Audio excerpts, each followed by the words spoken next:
Happy Friday afternoon, although I know most of you don't watch on Friday afternoon. This is Becoming a Community Builder, and you are the high school track. That's right. You're in high school. It's a high school track. You're learning how to be a leader. You are a leader of tomorrow, but you're impacting today. That's what we're talking about. So what's the story, man? How come, what happened? How come it's just like green and lights behind you and stuff? Because for the coaching session, we take out down the set and we just have an informal chat. Now, a couple of things on this coaching session. It only works if you guys send in your questions.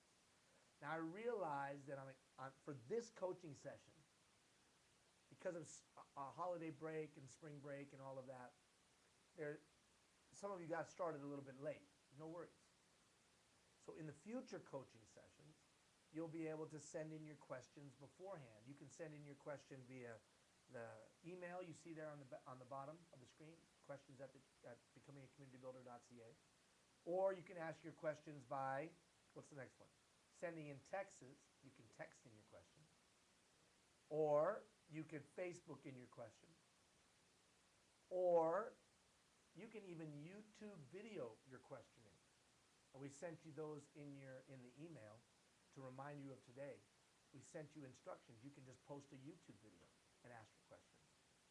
Now, in addition to that, in places like Panoka and a couple of other locations, I'm going to be Skyping into you every once in a while to answer your questions because you're a part of a formal class. If you're not a part of that kind of a dynamic in your community, you're just a young person taking the class or taking this program, then ask your questions beforehand, because this time is for you to ask questions. It's ENTBA. Talk about anything. Talk about anything you want. Talk about anything you want. TBA. Talk about anything. Now, to help me with that, I brought someone else to the studio today. Her name is Gina. There she is. Say hi, Gina. Hi. All right, and Gina is going to assist. Now, the funny about Gina, Gina danced all over the world. She was a phenomenal performer when she was your age and a little bit older, and was involved in jazz and ballet and hip hop and all the whole scene of dance. And she started a number of schools as well, and so she has a heart for youth. She's going to take your questions and then feed them through me so I can answer your questions. And we'll even get to a place, hopefully, where we have so many questions that it's mostly you talking during this time and less of me. So what have we been doing this first 2 weeks? Well, we've been talking about, we started off with the Ignite the Fire. We get the thing going, get it off the ground. And we talked about belief, choice, responsibility, and commitment. That today's community builder, today's leader understood those 4 concepts. And then the following Monday, I gave you an exercise around confidence, as defined by the belief in one's ability to succeed. The belief in one's ability to succeed. And I sent you a questionnaire, right, Gina? Yep. Yeah, we sent out a questionnaire to talk about confidence. Mm-hmm. And that confidence questionnaire, and this is the cool thing about being split screen, we can just look at the cameras. This confidence questionnaire, I want to start with that. This idea of, can I build my own confidence? Confidence comes, my belief in my ability to succeed comes how? Well, let me ask you, Gina, when you were a great dancer. I mean, you literally did dance all over the world. Did you always have confidence? No, and you still go back and you try and figure out when that came. I don't know when it came, but at one point it did. And when you were 16, 17, did you know you were a great dancer? No. Were you afraid? Yes. What were some of the things you were afraid of when you were that young? I think the main Although it thing, wasn't very many years ago. Of course. Yeah. I think the main thing is being laughed at, being not taken seriously, and everybody says be confident. Well, that seems impossible. Be confident. Why? How? How do you just be confident? Well, and I think that's the dilemma that so many of us face. I mean, I know I wasn't super confident. I wasn't super confident. I was ashamed of myself. I was embarrassed of myself. Not only could I not read, my family dynamic was a wreck. And, I mean, what did I have to be confident in? Much like you're saying, Gina. You know, what did you have to be confident in? So what I said to all of you the last time we were together, I gave you some scientific fact to be confident. To one, be confident that you're priceless. 70 billion people have lived on the planet. There's nobody like you. And that's not just made up. That's the fact. And if there was 70 billion of this pen, but one that was rare and unique and special, how much would it be worth? Well, it'd be priceless. So that's one thing, is start with that premise. The premise that we, just by being human beings, do the two shots, there you go. Just by being human beings, we're special. And then I asked you to write down 3 things you could do. So when you were that age, Gina, what were 3 things you could do? That you were confident that you could do? Was there anything at 15, 16, 17 that you did feel confident in? I felt confident in my family. I knew I could always count on them. Okay, so you knew you could count on your family. Yes, and I knew I could choreograph. I knew if somebody asked me to do something, to create a dance, I knew I could do it. Okay, now let's stop on that right there, because this is important. Let's find out where that confidence came from. So why did you know, even though you were not sure if people would laugh at you in other situations, and even though you weren't sure if people would make fun of you in other dynamics, if somebody asked you to choreograph a dance at 16 years of age, you were confident you could do that? Why? Absolutely, because I could see it in my head. Okay.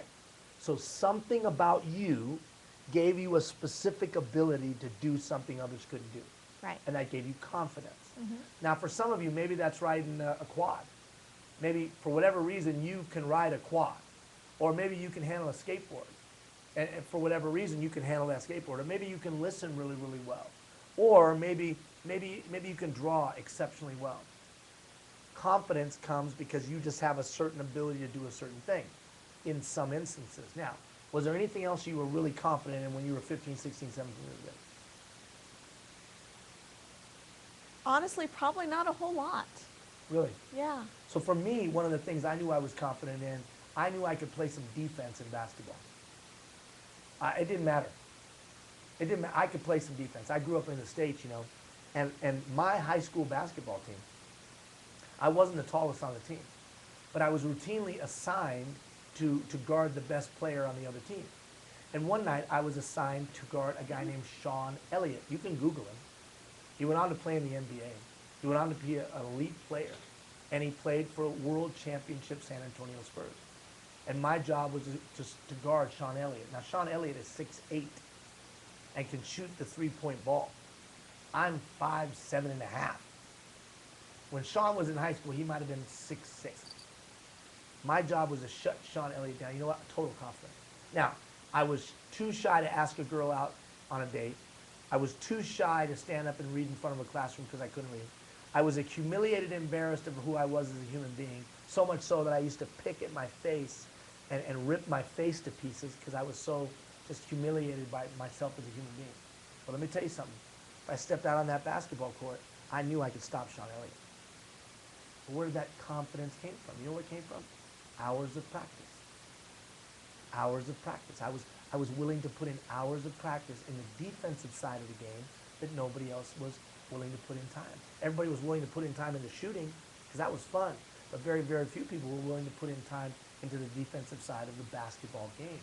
So when the push came to shove, I knew I could stop Sean Elliott. I knew it, even though there was so many other areas of my life where I lacked confidence. One's a belief in their ability to succeed. So what's my point? Well, in Gina's specific instance, in your specific instance, your confidence came because you had a knack for something. My confidence came in a specific area from hard work. See, I would suggest to you that it's okay that there's some areas that I don't feel so confident in and other areas that I feel real confident in. When I gave you an exercise to really go through those questions. Do you have those questions pulled up, Gina? Pull those questions I up. have the tips. Let's pull those questions up. Yeah, that computer doesn't work like that. Oh. Yeah, she's sitting there touching the screen. That's an old-fashioned computer, Gina. That's an old-fashioned computer now. All these young people understand touching the screen, but it's an old-fashioned computer. So anyway, so I gave you some questions in an attempt to help you to better understand how to gain confidence.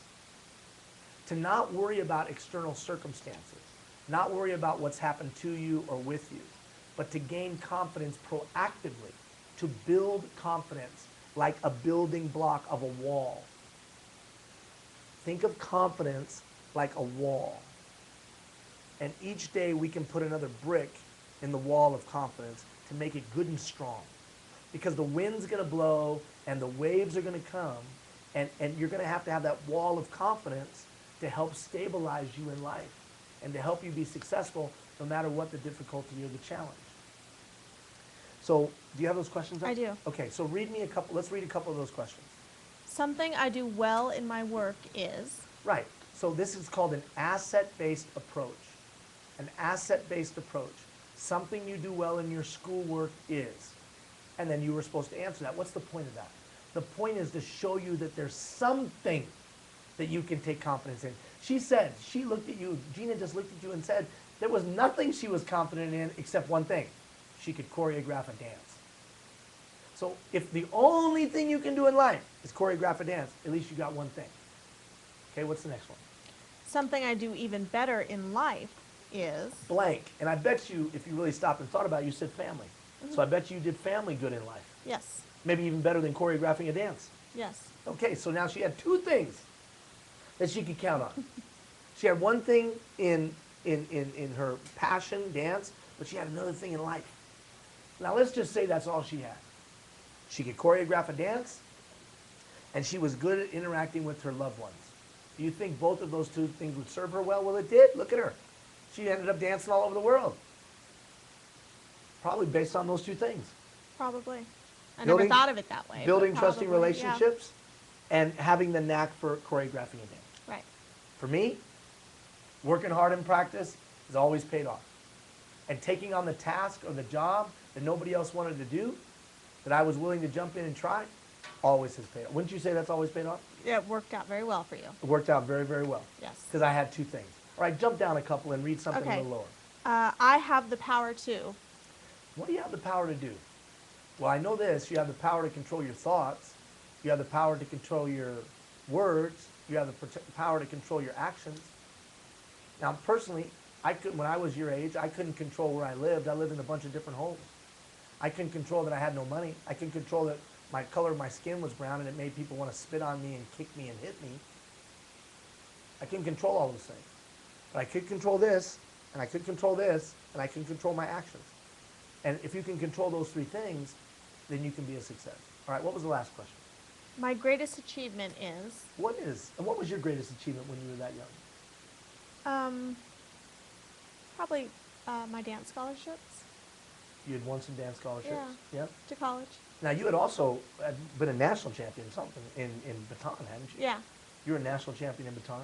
Now, isn't it funny, guys, a national champion in something, but still lacked confidence? Isn't that crazy? Yeah. And I bet you some of you young people have had some success but lack confidence.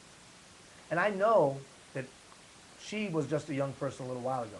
It was a long time ago since I've been a young person. I know it's more intense than it's ever been for young people when it comes to a thing called confidence. That's why I think you have to be proactive in creating confidence. Now, on that same day when I gave you that exercise, in the email, I gave you some tips of how to build confidence. Some tips on how to build confidence. And so I want to look at one of those tips. So one of the tips that I gave Gina was to create a journal. Mm-hmm. Remember that? Create a journal. And in the journal, I wanted you to, each day for 30 days, I wanted you to write something that you learned that day, something that you gained. In other words, what I mean by gained is a new skill, a new technique. So maybe something you learned in school, but maybe something that you gained in one of your other activities in life, or somebody you helped. Now, Gina, why do you think I'd want them to write down something they learned, something they gained, a skill, an attribute, or whatever, or somebody they helped? Why would we want to write that down, you think, in every day for 30 days in a journal? Because if you don't stop to take inventory on those kind of things, you don't recognize them or realize them, even though you're doing it all the time on a daily basis.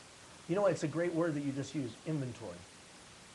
This exercise is about you doing an inventory. Follow me. When Gina was 16 years of age, I'm sure you had a lot of voices, I did. even voices in your own head. Mm-hmm. And how often do those voices in your own head told you weren't very good? All the time. Every time I thought I could do something. So every time you thought you could do something, there was a voice in your head that said you weren't very good. Mm-hmm. Now, in your personal life, you had some struggles. Mm-hmm. I mean, at a young age, you lost your father. Mm-hmm. And I'm sure that impacted you in some ways. Yeah. Some serious ways, right? Yeah. And you didn't come from the most wealthiest family in the world. No. No. So you had financial challenges. You were being raised by a single mom. Mm-hmm. And there was some struggles there. Mm-hmm. So you had little voices in your head telling you you weren't as great as you thought you could be. And you had external barriers as well Mm-hmm. that might have spoken to your value and worth. Mm-hmm. Do you think that's true? That is true. So here and maybe some of you experiencing similar circumstances. Little voice in her head, somebody says to Gina, you look great today, and little voice says, no, I don't. Or she wants to try to do something, there's no money, she feels less than. She turns for support from a dad, there's no dad because her dad passed away. And all of a sudden you start to add these things up as a young person, you say, maybe I'm not so good, or maybe I'm not so worthy. Did you ever have that? Yeah, I always had that I wasn't going to get there because of all these things. I always just kind of accepted that at that point, I think. Okay, so to the significance that she had resigned herself to a fact that it wasn't going to happen for her because she had all these roadblocks and all these barriers. Would that be fairly accurate? Yeah. I think Okay, so here's the purpose of this book. So when Gina was 16, I would have advised her to start this book. And I would have said, every day, I want you to write down either something you learned, something you gained, I got better at something, or someone you helped. Every day, every day, every day. And then every time one of those voices came up, or one of those external circumstances came up that said, you're less than, I would want her to go to the book. I'd want her to go to the book. And I'd want her to read what the book says about her. What would the book say about you? I think it would say that I helped people on a daily basis. I was learning on a daily basis. And jumping back to my mind back then, as a student, I would have said, well, I better learn something today so I can write it in my book. Right. So you would create a dynamic where you were building your confidence every day because you knew you had to write something in the journal. Right. And so now confidence building became a proactive exercise. Mm-hmm. Now, and a habit. And a habit. Now what's interesting is my circumstances were a little bit, I don't want to say more challenging than yours, but my circumstances were challenging. Mm-hmm. And I was significantly abused as a kid, and I lived in a lot of different places in a lot of different homes. And I was in some very challenging neighborhoods, and I went to school. When I went to school, I was in all kinds of special classes because everyone said, quote, now I'm using the words that they used back then, I was retarded. And somewhere, and I don't remember if someone told me this or if I came up with it on my own, but I started recording what I did good. And literally, I would record every day what I did good or what I learned, because I wanted to start telling the story of really who I was, or really what I was about. And I wanted to show the voice in my head and the people around me that what was in the book was the truth about me. So that when that voice would say, I'm no good, I'd read the book. And I would say, this is the truth about me. Or when I had a teacher one time that said I was a piece of, you fill in the blank, in front of the class. And I remember reading the book, my binder. I kept it in my binder, because that was the truth about me. Or when I would screw up, because I would sometimes, a lot of times, I would say that's not who I really am. This book, what I'm writing down in here, this is the truth about me. So that's what it's about. What do you think that would have done for you, or what do you think that could do for any young person? It would help me not only hear the words and maybe fake confidence for a while, to really internalizing it and actually having confidence instead of pretending to. Remember, confidence is the belief in your ability to succeed. Sometimes you got to convince yourself. Having that journal, building it for 30 days, will really start to tell you the truth of yourself. I thought this program was about leadership. You can't lead anybody else if you can't lead yourself. And the biggest barrier that I hear continually from young people, and many of you, it sent me notes telling me what you wanted to learn, is you lacked confidence, the belief in your ability to succeed. The funny thing is, just like Gina, you probably have at least something you're confident in. The same ways you build confidence in that thing for her dance, for me playing defense in basketball, the same ways you build confidence in those things could be the same way you build confidence generally speaking, the belief in your personal ability to succeed. Confident people make better decisions. Confident people are more likely to work through adversity and challenges. Confident people are more likely to be followed. Confident people are more likely to succeed. But confidence isn't this mystical thing. I lacked it, she lacked it, we lacked it, but we found a way to work through it. I challenge you now, start that journal.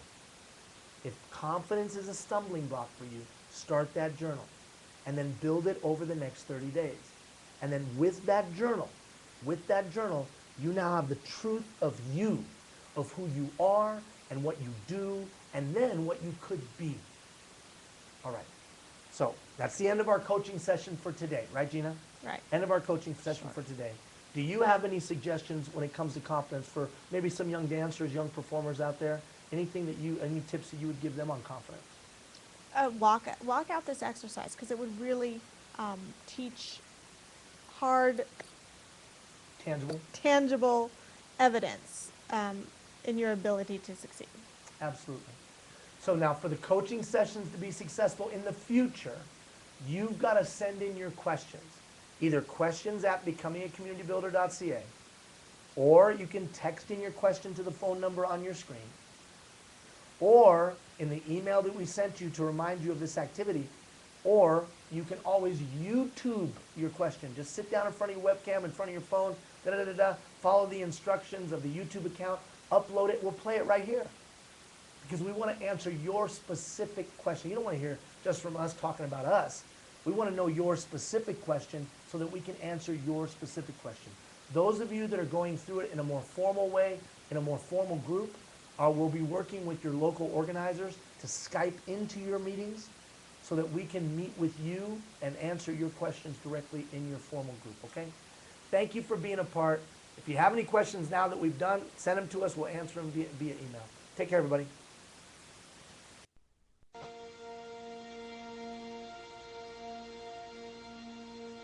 There comes a moment when my heart must stand alone on this lonely path I've chosen, like a house that's not a home.